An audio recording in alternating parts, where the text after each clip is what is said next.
I just want to thank everybody for joining this webinar. It's kind of an interesting subject. It's both within our wheelhouse and slightly out of our comfort zone when we're talking about surgery for a couple of main reasons. Two main reasons are just the progression and the maturation of veterinary surgery has gotten to the point where we have such finely tuned teams that are very talented at the post-operative management. And so a lot of surgeons are getting into this comfort zone where they're able to complete surgery, pass off their patient to the best post-operative care team, and they almost start to tune it out. Now, once things get a little bit of interesting, then they sometimes will get themselves more involved in these procedures. But I will say generally, I've had the luxury and the pleasure of being around hospitals and surgical centers in which there's a criticalist involved, where there's a special care or post-operative team available. But what if there isn't? And that's what we're going to talk about tonight.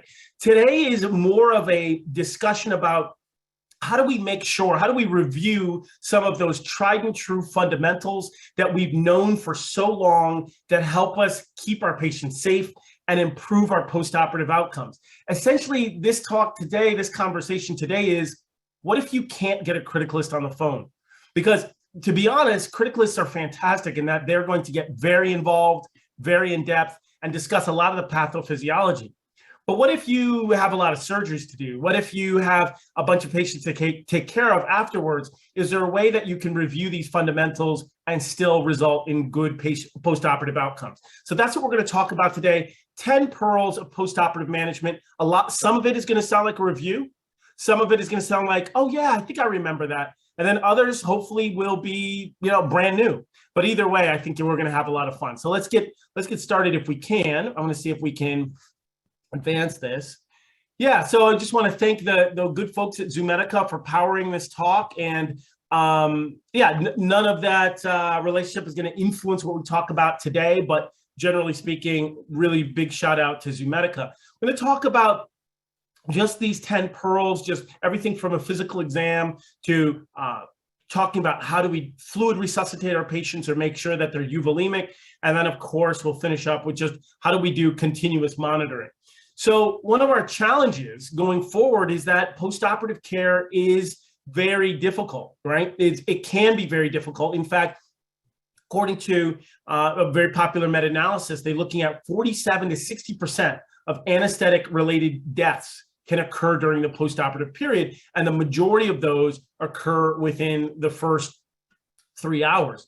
And these elective procedures can seem very straightforward, but they can turn critical in a hurry. And that is something that I have experienced firsthand, which is part of the reason why I wanted to talk about this today.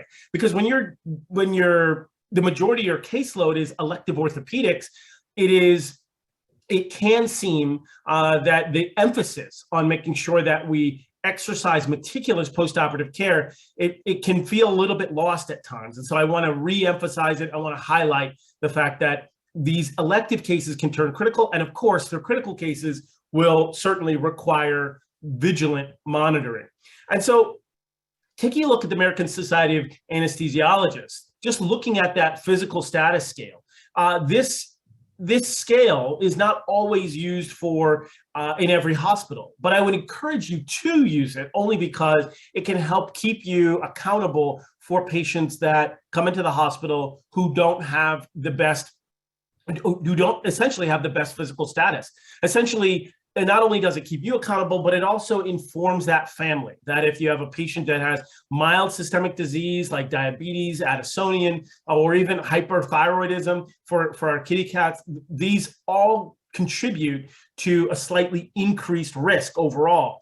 And I know that the applicability of this scale has been sort of questioned, it's been debatable, but they found that certainly dogs and cats with an ASA above 3 had close to 5 times the anesthetic-related mortality than dogs who were in status 1 through 2. And some studies actually correlate this with an increase in post-anesthetic complications. So it's super important. And the E designation, once you add E or emergency, that increases the risk even further across a range of species. And The main reason for that is you just don't have time to fully work up the case, or there may be differences in personnel being changed over, or even staffing levels. And so when you have a patient who has a high on the scale of this particular scale, and then you add on the fact that it's emergency, things can change really, really quickly.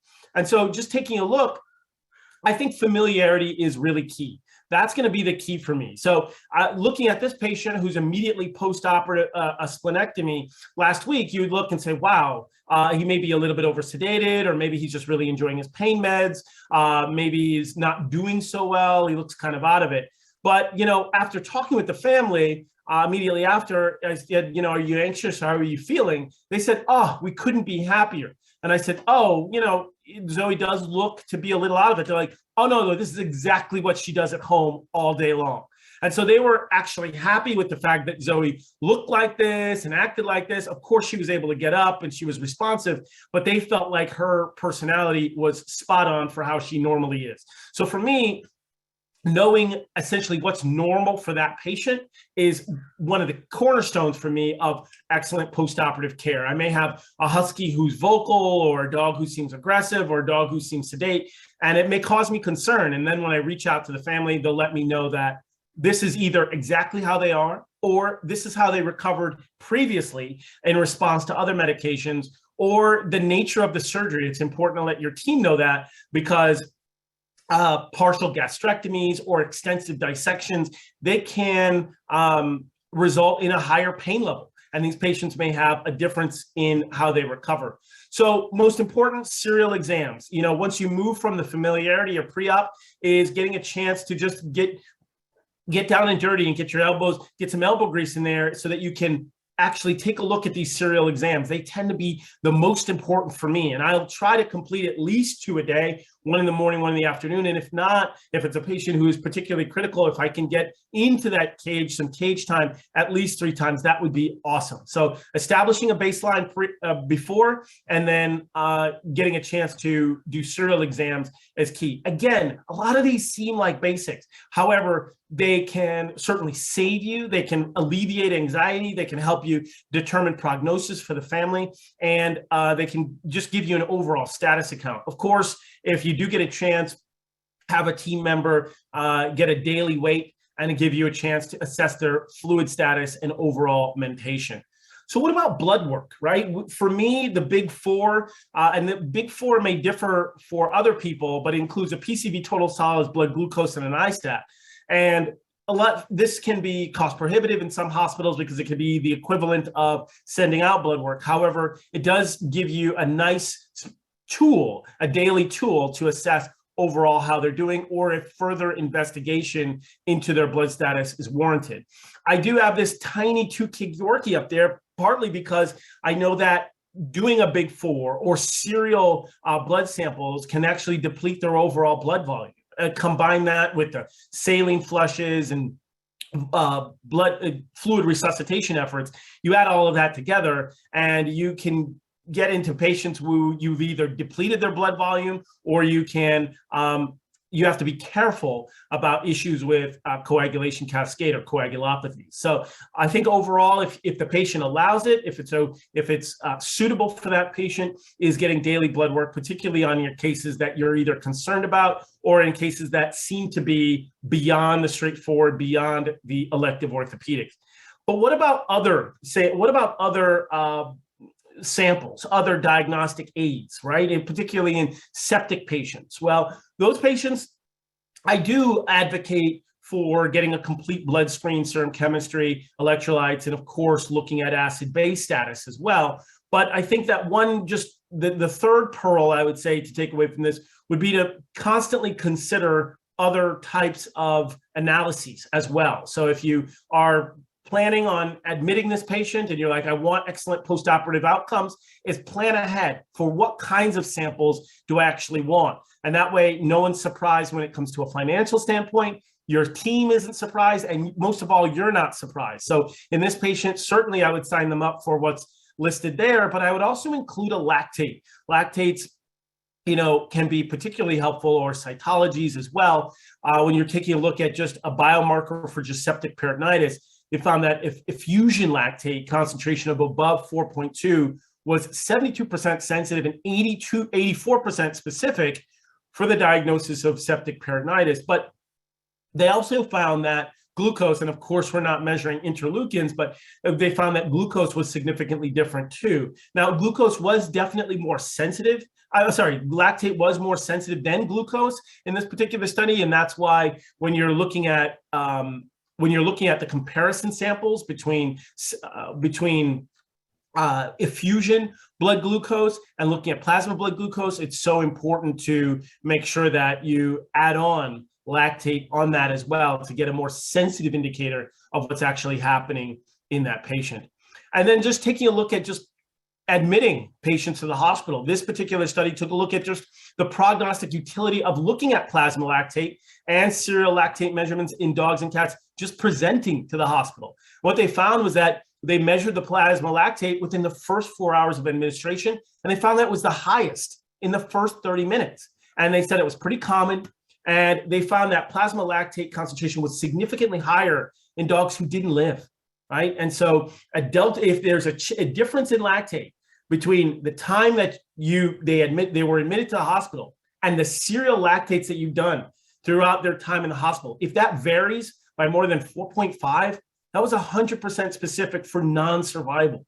And so that idea of increasing lactates or a change in lactates, again, that can cause a change in your overall treatment strategy, that can cause a change in how you converse with the family, your prognosis, and your overall postoperative management to that patient. So shock was the highest in dogs and cats with urinary tract diseases, we're at 22%, and the highest mortality was for shock in both dogs and cats. So serial lactate measurement is an overall good guide for taking a look at mortality.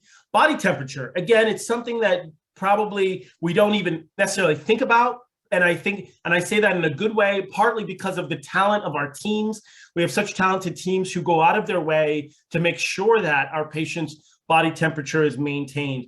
But I think it's really important to think about this, because if we get busy, or if it's a particular patient who's out of the standard deviation for patients who are a little bit smaller, or as a little geriatric, or it has a lower body condition score, and so they don't have necessarily fat stores to help, they can have a decreased ability to recover. And obviously, normal temperatures for dogs is 99.5 to 102.5, and for cats, 100 degrees to 103 degrees. But mildly hypothermic dogs, in the neighborhood of 98, can still experience some negative ramifications. And of course, once dogs plummet into 96, or even in severe cases 92, we know that a lot of dogs can experience all of those negative signs of hypothermia. Now, we know that this temperature kind of decrease occurs in phases. Phase 1, 2, and 3. And phase 1 is a very rapid decline because of vasodilation. And then that phase 2 is more of a linear decline, just because of the inhibition of the metabolism and that heat, and that inhibition of the heat production that the body can do. And then finally, phase 3 is that they stabilize. They stabilize their body temperature. And they mainly do that through peripheral vasoconstriction. So I think it's really important to focus on any of the three ways that we keep patients warm, whether it's passive warming, or active surface warming. These are all excellent techniques to do that. For me, passive warming, I usually use a bear hugger or external wraps. I tend to, use a lot of padding, and I will, typically will use a variety of techniques here, even all the way to heating lamps. Active surface rewarming, you can certainly use a heating pad. You have to be careful of burns. And then, of course, if you have a small patient, you can certainly utilize lamps. And if you are utilizing a lamp, you obviously want to keep monitoring that patient. You don't want to put the lamp on and then leave. And I would encourage, if you are going to use a lamp, to keep it at least 30 inches away from the patient, right? And then you have to be really careful, of course, about active surface rewarming in cats course, because of potential for burns. And even looking at an electric fluid warmer, you certainly don't want that fluid warmer to be higher than 108 degrees Fahrenheit to avoid cellular injury. So again, there are a variety of techniques to use. I think the majority of the cases using a bear hugger and covering them with lots of padding, and not all cases will need heat. Once they get into that 98 range, you can also make sure that you remove all of those active warming devices and just use towels. But I think one key is to make sure that the temperature is increasing appropriately. If you see an initial increase from 92 to 94, and then you're like, okay, well, I think we're good, or 94 to 96, and I think we're okay, it may actually be stuck at 96, and that patient will have different requirements. And so ideally, we're monitoring temperature continuously, if not every 5 minutes. And, continue, as I was mentioning, just continue active surface rewarming until you reach around 98 degrees. And as you can see, using one of these active warming methods from each of those categories can be vital, right? Particularly if you are doing surgery, then you want to really focus on those active core warming techniques like fluid peritoneal lavage or pleural lavage, or even warm water enemas. And those are particularly important in situations where you're having difficulty maintaining this patient's temperature. I don't think that there are a lot of instances in which we have situations where we're struggling to maintain that temperature, and we say, all right, let's give this little kitten a warm water enema, or this puppy a warm water enema. Take a look at this one kid Yorkie. It had an enterotomy and remove a foreign body, just a hair tie. Otherwise was bright, had a nice strong heart rate and normal lung sounds, and had a 101.2 temperature. And that was pre-op, right? But now we take this dog to post-op, and now he's hypothermic. Which of the following could provide perioperative heat support, right? Looking at either warm lavage, forced air, towels, a radiant heater, blood glucose. Is that even important in the perioperative period? And the answer is, for me, all of the above. For this kid, two kid Yorkie, certainly giving hydromedaz as a pre-med, and then of course induction agent, and then before closing after the surgery, go ahead and do a nice warm saline lavage. And I'll actually allow that to sit, and I'll do that twice. And you say, well, this increases surgery time. And I know that it's increasing surgery. The benefits of actively rewarming this patient's core temperature outweigh the slight increase in overall surgery time. So you had intraoperative is 89 degrees because he's so cold. And then after core rewarming, we were able to get him up to 91, and then a forced warm air heating blanket with an infant radiate heater. So again, utilizing all the tools at our disposal. And they even kept this dog very lightly anesthetized, just to prevent that shivering and that stress. And then we discontinued the inhalant anesthetic, and the dog gradually warmed up using forced air. And once we got to 99, we discontinued the active warming. So again, trying to utilize all the tools at your disposal, or even thinking outside of the box, can be very helpful with active rewarming. So pulses. Now, these are particularly important, but for me, the focus is really looking at pulse quality. That for me is really critical, because typically what you may see is, because of opioids or because of the inhalant anesthetics, you may see patients who are bradycardic. You may actually see elevated pulses, just because some patients may be hypovolemic in a mild shock state.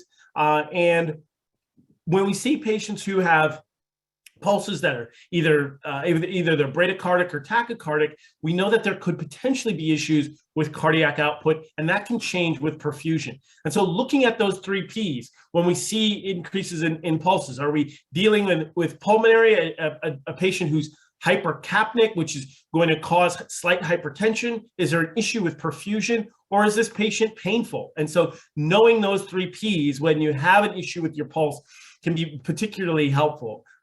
We know that if we see a patient who's tachycardic, we certainly want to rule out pain. We want to rule out if that patient needs additional pain meds. My experience with pain meds, I have found that just anecdotally, that methadone doesn't seem to provide that level of analgesia preoperatively that I'd like. And I do move towards hydromorphone more commonly. And then postoperatively, after we have either given a ultrasound-guided nerve block or an epidural or Nocita, I will move towards methadone as a potential postoperative opioid. And then, of course, we know that with our alpha 2s, we're going to see hypertensive issues, or because of vasoconstriction. And of course, if you have a patient who's hypothermic and they have poor pulses, giving atropine or poor pulses or bradycardic, giving atropine is going to have very little effect. If anything, it may increase myocardial demand, which would not be good in a patient who is struggling to maintain their temperature. So if we have bradycardia because that patient is hypothermic, the most important thing to do is warm them up. Number 5, we're looking at arrhythmias. Arrhythmias are something that, of course, in a patient who's living with arrhythmias, who has preoperative arrhythmias, I would always encourage that patient to see a cardiologist, of course, or criticalist, or consult with an internal medicine specialist. But postoperatively, what we're seeing, particularly with arrhythmias, we're either seeing a sinus tachycardia, bradycardia, AV block, and of course, ventricular arrhythmias for all of us that do any kind of abdominal surgery, whether it's GDVs, splenectomies, or any sort of surgery that's within the peritoneal cavity. You can see ventricular arrhythmias. And you can, of course, see these due to underlying heart disease that was not diagnosed, trauma. And when you say, when should I treat an arrhythmia? When is it important? Well, in a patient who has a normal heart rate of 120 with no active pulse deficits, who's otherwise euvolemic and seems to be resting comfortably, most of those arrhythmias don't need to be treated. And it's important to, most of us listening probably already knew that. However, sometimes that information isn't disseminated to the rest of the team. And you may have team members who are, for good reason, concerned when they see an abnormal rhythm because they're not sure which ones should be treated and which ones shouldn't. So again, the arrhythmias that are significant, according to personal conversations with cardiologists and just my experience, is that if they're mentally depressed, if there's collapsing, if there's syncopal episodes, if they're exercise intolerant, all of these are hemodynamically significant arrhythmias. And if knowing that prior, those patients should have real-time ECGs, a nice continuous ECG, and of course, thoracic auscultations, feeling for the pulse. I can't emphasize that enough.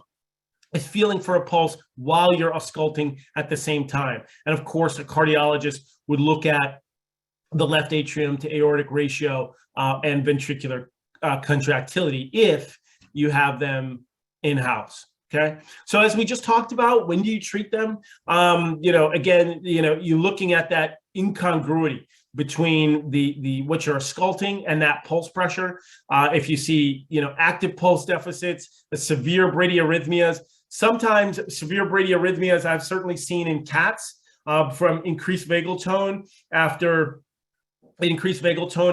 a respiratory surgery, sometimes even intestinal surgeries. I'll see bradyarrhythmias, and most of those don't require treatment unless, and we'll typically see those heart rates return back to normal as you address the underlying disease. And of course, lidocaine, we're going to talk about right now. So risk factors for dogs, as we just talked about, a classic case of arrhythmias are GDVs. And we found that dogs who had clinical signs for longer than 6 hours prior had significantly increased risks of developing arrhythmias and requiring splenectomy. So if you know that this GDV has been going on for longer than 6 hours, if you know that you're going to have to remove part of the stomach because it's black and necrotic and ischemic, and you know that you're likely to have to do a splenectomy because those short gastric vessels are thrombosed or the spleen looks abnormal, that's when you have to say to yourself, okay, this patient's probably going to need a continuous ECG.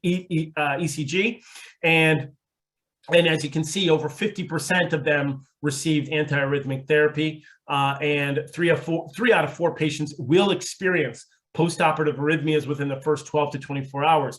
The question becomes, do all of those need to be treated? And the answer is no. But we know that the reason why they get them, it's myocardial ischemia, inflammatory, any inflammatory disease, in cases with just a cytokine cascade, or a release of epinephrine. So those are some things to think about. So when we look at just our diagnosis on the left, we got to think it to ourselves. What does that look like? Is that like a right bundle branch block? Is that an escape complex? Is that a sinus pause? Or is it a ventricular premature complex, right? That's important to know. And then looking here on the right side, like what do we do, right? Is that VFib? Do we do tachycardia to convert that dog? Atrial fibrillation? Is that VTAC where we need lidocaine? Or do we just not treat? Do we not treat that at all, right? So on the left side, what we're looking at here is a ventricular premature complex, right? And we know that that ventricle is firing before that SA node, and the way that you can tell that between that and a ventricular escape complex is that there's a lack of preceding P wave, right? And those RR intervals are pretty normal. They're pretty regular, that you can see that. But here, we're definitely seeing VTAC, right? This is going to definitely require lidocaine. And this is a situation where we talked about, do we need to treat or don't we? And this is a classic case in which we definitely would need to treat, because we would see this case would be more than likely clinically and hemodynamically unstable. So again, cardiac issues, you can see that with cardiomyopathy, ventricular dilatation. These are certainly cardiac causes of VTAC, but we know that just generally speaking, this is going to be due to our inflammatory phases or our intestinal surgery.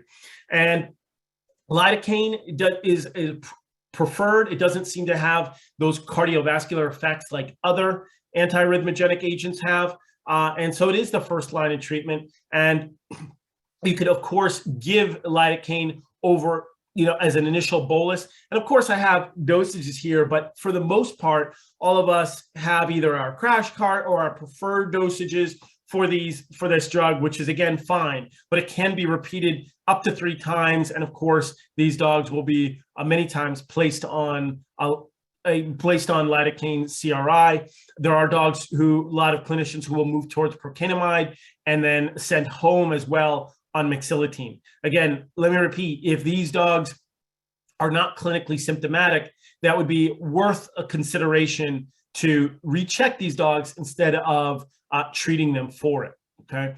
And again, for cats, obviously, of course, they're more sensitive to that. So going forward, I think part of that postoperative outcome is knowing who to treat, who's most in danger, how do we get them out of danger, and then what do we give for prognosis and postoperative care at home.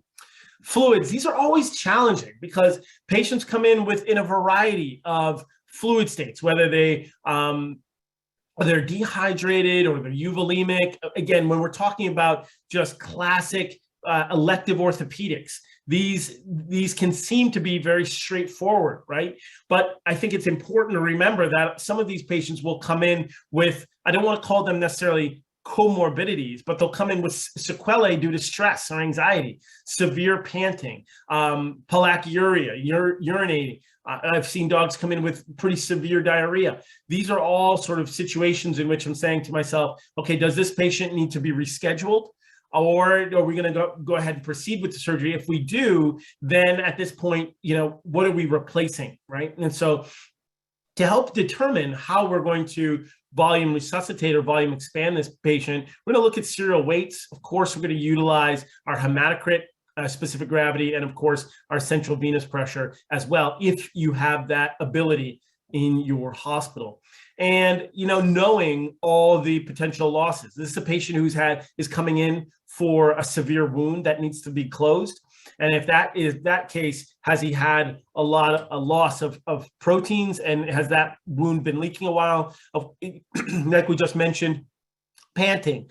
pain, decreased albumin. Is this patient coming in who has inflammatory bowel disease or lymphangiectasia? And we're here for full thickness biopsies. All of these are worthy considerations to know exactly how bad is this patient's overall status, and how much do we need to focus on our fluids. So again, utilizing the things that you have in house, our pulse quality and peripheral edema.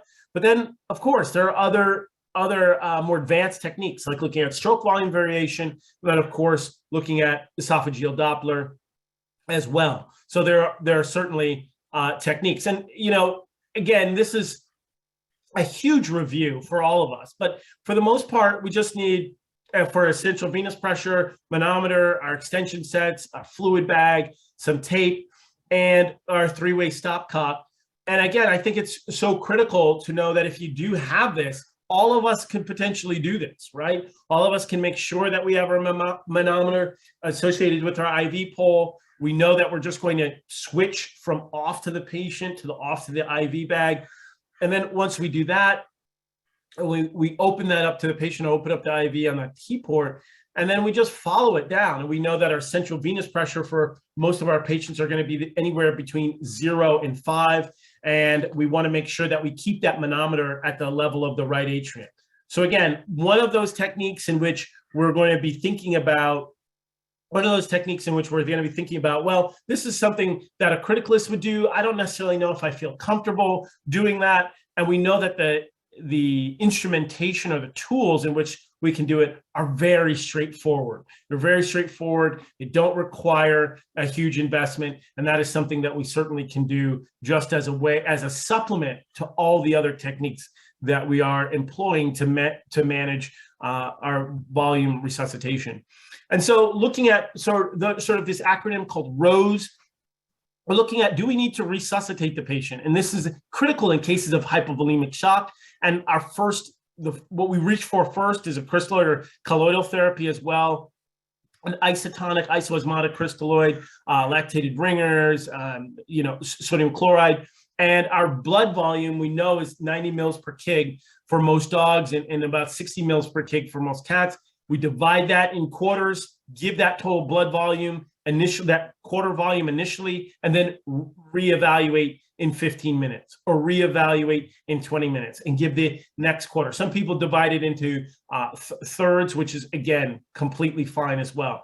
So assessing every 4 to 6 hours, does this patient need additional boluses? Do they need a higher fluid rate? And we have to, of course, in our smaller patients, just like we talked about in cases of anemia and that 2 kg Yorkie, got to really avoid the potential for fluid creep. And that can be, where we are constantly flushing that IV with saline and antibiotics and other medications that could constitute over 33% of their daily volume. And so we want to take a look at their weights at the same time using the same scale, and even after they've voided already. So after they've urinated, that would be ideal so that you're not getting these fluctuations in weights. And that's something you can pass on to your team members that we want to make sure that we watch out for. And so you say, well, how do I know if I've fluid overloaded a patient? Well, you look at all the fluids going in, divide that times body weight, multiply it by 100. And if it's greater than 10%, of that patient's body weight, then you say to yourself, we really need to evaluate how much fluid we're giving this patient.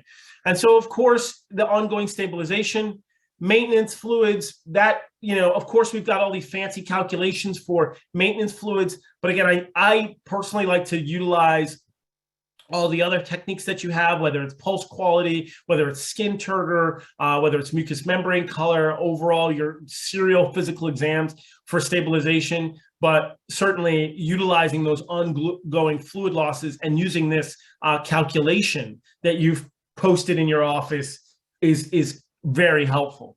And then evacuation. Do we ever need to get rid of fluids, or do we never need to titrate a patient down off of the fluids? And generally speaking, titration is not necessarily needed if the patient is euvolemic, but in cases of acute kidney injury or discontinuing fluids, as long as they have healthy kidneys, that should not be an issue. Where things can get very dicey, or you can put your patient at risk, are in cases of post-obstructive diuresis. So in those cases, they can have a loss of antidiuretic hormone, and that may impair their concentrating ability. And so in those cases, it's ideal to taper them by 10 to 25% at intervals of 6 to 12 hours for those particular cases. Again, that subsegment of cases in which kidney competency is in question, those are the cases in which we really need to think about our overall fluids. Blood gases, of course, we're not going to get into super detail, but I do think it's important that if you have done surgery in a postoperative patient and you don't have a criticalist in the building, or you have a blood gas machine that you've always wanted to use and you're not sure about using it, it's not a bad idea to incorporate that in your overall postoperative plan. For the majority of cases that you're going to see with surgery, you're going to be either dealing with a respiratory acidosis or respiratory alkalosis, right? And when you're looking at that pH, whether it's acidotic or alkalotic, you're going to be looking at that PaCO2, right? If that PaCO2 it's climbing and they're not blowing off that carbon dioxide, you know that they're going to be acidotic for sure. If it's too low and they're blowing off way too much CO2, that means they're alkalotic, and that's a respiratory alkalosis. Again, this is critical to remember so that you can modify your treatment protocols and your respiratory and your fluid protocols overall to say, all right, we've looked at blood gases, we've looked at our lactates, I've done serial physical exams, I've volume resuscitated this patient, how are we doing? This can be the interim between transport. And just looking at this particular patient to the right, you say, well, all right, he's got a pH of 6.9, and his PaCO2 is really elevated above what's normal. This patient is also, he is slightly acidotic as well. His PaCO2 is much lower, but as I take a look at his acid-base status and bicarbonate, I'm seeing that that's elevated. And so what we're seeing is a respiratory acidosis there, and then a metabolic acidosis on that side, because that bicarbonate is not appropriate, as well as that CO2 is not appropriate as well. So these are venous samples. Of course, we could get more sensitive with arterial samples, but I think that incorporating blood gases is a vital tool in assessing it. Now, when I talk about oxygenation and ventilation, of course, this comes to mind. I don't know if you'll have sound here, but certainly I see these all the time. To wear the crown of most popular canine, it's really a dog-eat-dog competition. But apparently America has spoken, and the answer is the French Bulldog. My buddy, she's my best friend. Golden Retrievers. Are you surprised that the French Bulldog is now the most popular dog in America?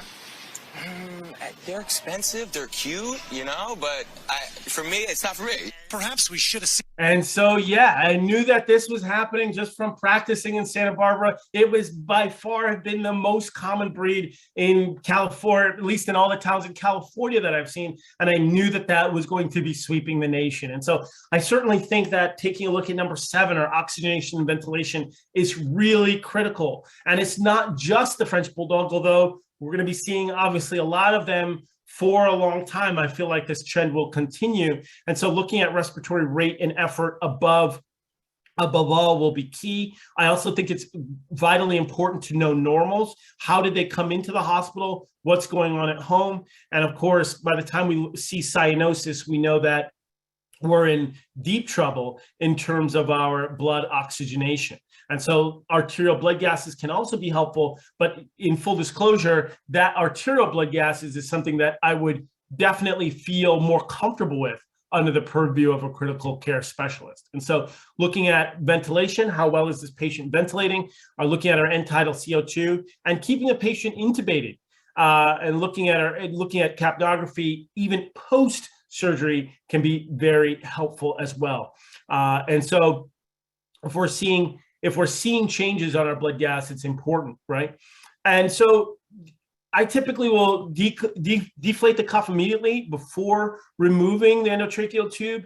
But even in cases where I'm doing some sort of maxillectomy or mandibulectomy, I will, of course, leave that nose a little bit lower. I'll keep that endotracheal cuff slightly inflated, and I'll just continue to keep it in the airway just so that I can get a good idea on how that patient is overall ventilating. Has any blood from the surgery escaped down the trachea and is causing a compromise in how that patient is ventilating?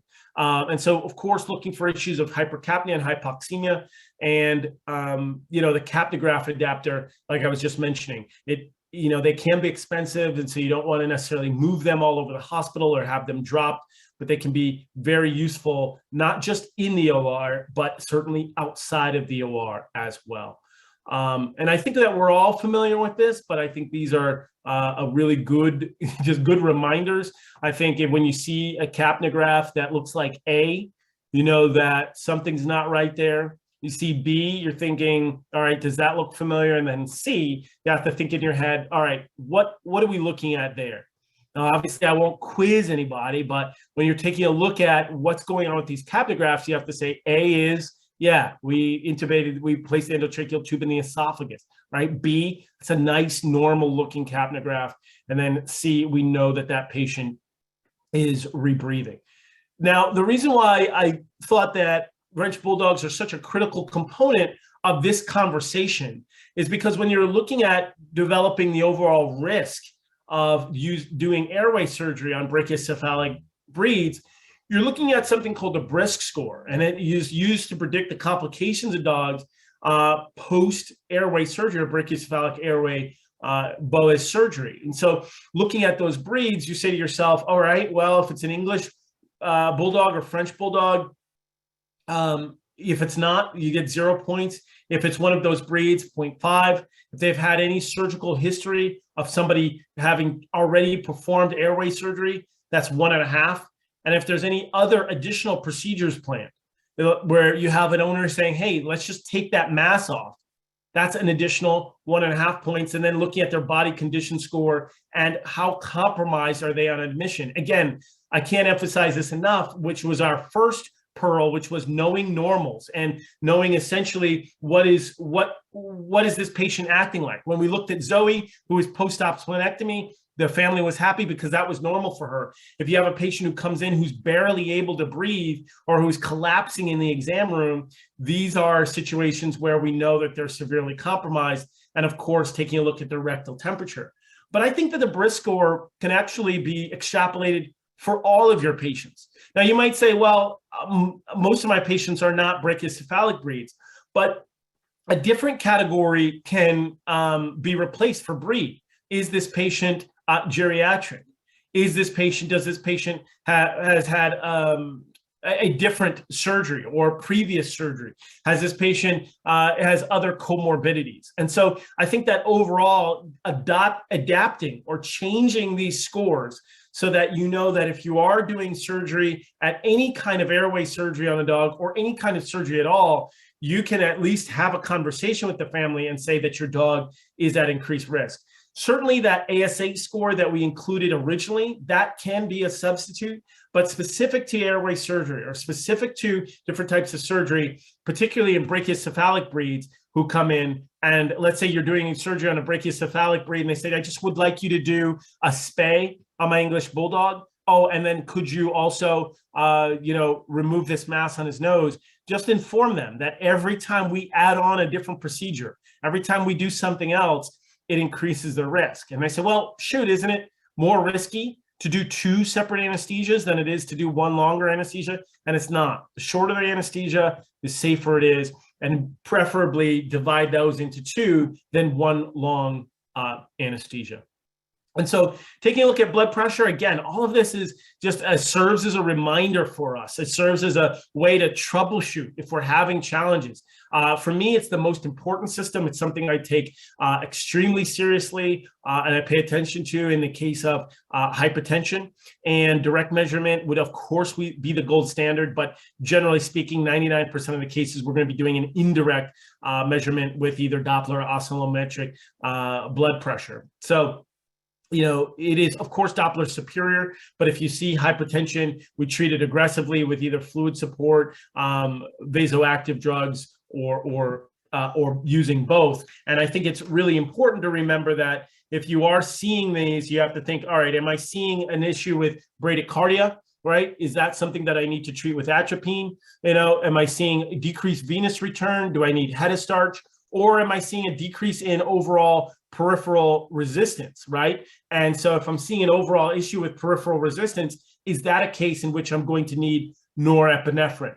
And so I think that overall, if knowing exactly what's causing that hypertension is the first key to actually treating it, right? And so taking a look at this, if you see hypertension or systolic arterial pressure above 160, that is pretty rare, but it certainly can be due to the cardiovascular effects of inhalant anesthetics. It could certainly be to pain, could certainly be to fluid overload. And for those patients, I would absolutely rule out pain first, or noxious stimuli. And so examine the cuff, make sure, that would be the second thing I would do, is make sure that I have on the appropriate cuff. And of course, pain. Pain, for me, is, fortunately, we have a variety of options out there for pain control. Whether you're utilizing opioids as your first cornerstone of therapy, adding in ketamine, or your alpha-2s. As you can see here coming down the pipeline, you have methadone as a standard formulation, and then you also have long-acting methadone, which is going to be a boon for many patients, where they've combined it with fluconazole to give pain control up to 24 hours post-surgery. Again, so for me, utilizing all the techniques that you have, whether we mentioned opioids as our first line, combining that with either a fentanyl, lidocaine, ketamine, or morphine, lidocaine, ketamine, hydromorphine, lidocaine, ketamine, all of those HLKs, FLKs, MLKs can be excellent additions. Secondarily, then you move towards, for us, ultrasound-guided nerve blocks or epidurals. Third, you consider Nocita. And again, these charts are very small, but what they're essentially underscoring is that we're utilizing all the tools at our disposal, and there isn't necessarily a verified scale for acute pain at home. And so for acute pain, all of this evaluation has to be done in the hospital, essentially, right? And so looking at physical examination, and then clinical observation, physiologic variables, and then palpating that wound. This is for both dogs and cats above. And then just only for dogs, looking at acute pain, we're looking at either force plate or activity monitor. So for both dogs and cats, you can certainly utilize all your physical exam findings. You can palpate wounds. You can check to see what they were like prior to surgery. And then also utilize your history from your owners to make sure that they are observing sort of normal behavior, or you ask them, hey, is this normal for your cat or for your dog?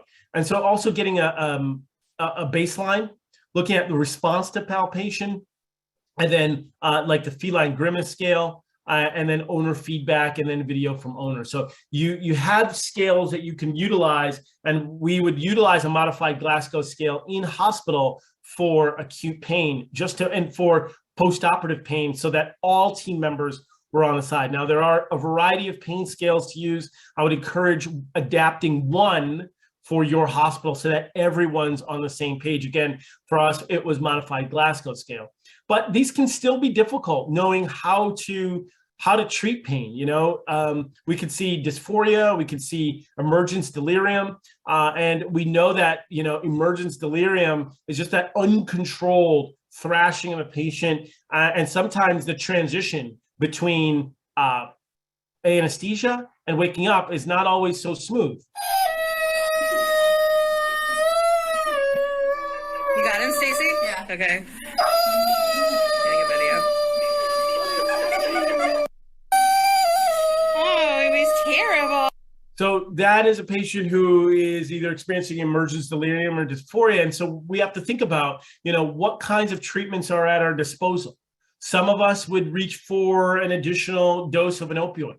Others would reach for acepromazine. Some would reach for an alpha-2. Others would reach for a small dose of the induction agent. And so there is no necessarily wrong answer, but certainly I would try to rule out pain to the best of our ability and administer analgesics if you can.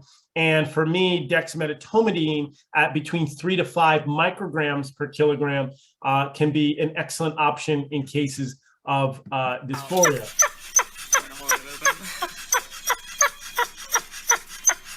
And in this case, this patient received butorphanol, a little bit more sedated, a little bit quieter, and you're only reversing half of that pure mu agonist. So again, making sure that dysphoria is not caused from you're making sure that they're well oxygenated, make sure that they're not painful, make sure that you have at least 3 or 4 options that you can use in cases of emergence delirium. And then we also noticed that patients with high sympathetic tone, those dogs who are just wired, like just wound up very tight. Even if you have owners who are wound up really tight, that can definitely cause patients to, that you'll see dogs who seem to be more stressed out from their families in general.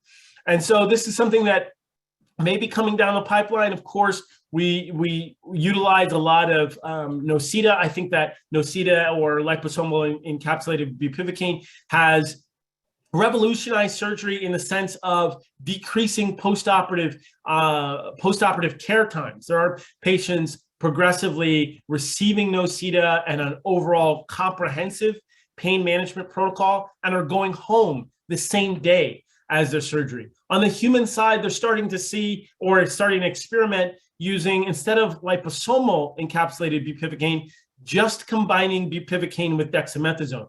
And they looked at, 3 main groups. Group 1 just had liposomal bupivacaine. Second group on the human side had bupivacaine with dex. Just 2 groups, I apologize. And then they looked at just the overall pain score over the next 72 hours, because we know that bupivacaine will liposomal encapsulated bupivacaine will last up to 72 hours. And what they found was that the average pain scale over the 72 hours was not inferior to the bupivacaine in the dexamethasone group, and there was no significant difference between analgesia. Now, you can understand why that would be significant, because liposomal encapsulated bupivacaine is very expensive, while dexamethasone is not. And so the question becomes, will we start to see in the future, instead of long-acting bupivacaine, will we start to create our own long-acting with the addition of dexamethasone? This particular study hasn't been replicated, to my knowledge, in the veterinary setting or in the animal setting. And so number 9, finishing up here, is just looking at wounds, right? And the main thrust of this particular series of slides is just to say, to reevaluate our contact layer. That's really what this is involved. Not necessarily to look at all the details involved in all of these charts, is really to evaluate what is our primary contact layer depending upon what wound do we have. Are we still using wet to dries? If we are still using wet to dries, I would strongly discourage that, or strongly encourage to think of a different option. And there's a variety of reasons for that. Wet to dries are non-selective. They're painful. They sort of aerosolize the bacteria. Sometimes they can make the skin and the periphery wet, which macerates the tissue and makes it more friable. So in the event where you are dealing with a wound that's thick, there's thick exudate or very contaminated, then I would certainly encourage using a different contact agent, whether it's honey or sugar, or again, hypertonic saline is less ideal, but certainly moving away from wet to dries is going to be the idea, right? And of course, there's a variety of options that you have for early inflammatory, early phase wounds. You have alginates, where there's plenty of exudate that needs to be absorbed, plenty of contamination, and then petroleum impregnated. That would just be like an adaptic if you have a nice wound that's healing well. Remember, moist wounds heal faster than dry wounds. So sometimes you may hear people say, oh, just let the air hit it. Really, you're changing oxygen tension so that a scab forms, but the healing still needs to happen underneath the wound. So again, moist wounds and covered wounds heal faster than uncovered wounds. And then, of course, hydrocolloid dressings as well. They can encourage granulation tissue and but they don't do a ton for contraction. And then for your wounds that are later in the stage of healing, your hydrogels are very important as well, because they add just a little bit of moisture to the wound in the early repair phase, okay? But the hydrocolloid, those again have excellent absorptive capacity. They would be used earlier in the healing process as well, okay? The one I want to highlight here is just a new treatment for topical wound aid, which is going to be a human keratin-based topical gel. It also has a taste deterrent in it as well, or a lick deterrent in it as well. And using, because there's no other topical treatment out there that involves keratin-based, this has a strong potential to help a lot of dogs and decrease the use of an e-collar, which has been associated with the decreased quality of life scale according to a lot of families, right? We've all heard that, right? And then of course you have nanoparticle infused silver, which is better than slathering on our silver sulfadiazine as well. And you can also put this in incongruent surfaces like on the paw. And if you have a situation that's difficult, I don't have to slather silver sulfadiazine on that. I can place that at that location. This will create sort of a gel on the surface of the wound with silver, and then it'll be incorporated if I was able to put sort of over the shoulder bandage. And this I will put under for paw issues. I'll do this at stifles, over TPLO sites, in a variety of locations. So it just changes. And of course, I'll also use light therapy. This is an example of fluorescence biomodulation in which I'm utilizing all the spectrums of light to help heal. And when these molecules when you shine a blue light on these particular gel, it releases all of those spectrums of light, in which we know have all different uses. And so for this situations, what I will sometimes do is for cats, I'll essentially place up my gel here, and immediately post-operatively, if I have an incision that's closed, this happens to be a very geriatric cat. And so I am worried about pseudo healing, where when you think everything's healed and you touch the wound and it falls apart, you say to yourself, okay, I've got some issues with pseudo healing. So here I'm able to shine the light, and I'll do that 2 cycles back to back to help heal it. This is obviously a situation where had difficulty closing that wound, thought I was a champion because I got it closed. I was not a champion. You can tell that wound is already compromised. An eschar begins to form. I was able to remove the eschar, place the light, and then I was able to do a tie over bandage at that site. So again, you thinking about your contact layer, what wound do I have to deal with? I want to improve my post-operative outcomes. And finally, to finish up is, what's the next iteration? What are we looking at in the future? When we're thinking about our top 10 pearls for postoperative outcomes, and the words that come to mind are continuous monitoring. And so looking at on the human side, a consensus of conference attendees found that continual electric monitoring should be utilized for inpatients receiving postoperative opioids on the human side. And they found that spot checks were not adequate, and they found that when there was adverse event, it was preceded by instability. So this continuous monitoring was almost like a safety airbag for the patient. And so do we have any iterations of that on the veterinary side? VetGuardian so far is the only one that's kind of come to the forefront with utilizing sort of zero touch ability to monitor patients without having to be in the cage. Of course, they use infrared technology, and they also use an algorithm to assess what's the patient's pulse, what's the patient's respiration. It can be used on all mammals. Here I am as a mammal standing pretty close to the VetGuardian here, and having that ability to get a look at our patients without having to be in a cage at the same time it can be helpful. And once you enter all of your information on the computer, it'll populate for you, and you can essentially write in their temperature and heart rate. And once you have established that for the computer, now you have corrected the algorithm, and it will give you, essentially the values that you're looking for. The one thing that is key here, though, is you really need to make sure that your patients are still, because if they're not still, then it will be very difficult for this to pick up what's called a biosignal. And the biosignal needs to be above 60 for it to work, right? And of course, it can give you a nice heat map. And you have a nice patient postoperatively here. All the information is entered into the system.